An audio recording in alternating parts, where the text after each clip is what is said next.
আজকে গিয়েছিলাম অন্নপ্রাশনে ক্যাটারিং করতে।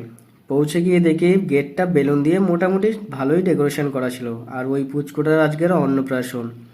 ভেতরে ঢুকতেই দেখি ভেতরের ডেকোরেশনটাও খুব সুন্দর ছিল, আর এই হচ্ছে আমাদের ক্যামেরাম্যান। তারপরে চলে গেলাম খাওয়ার জায়গাতে।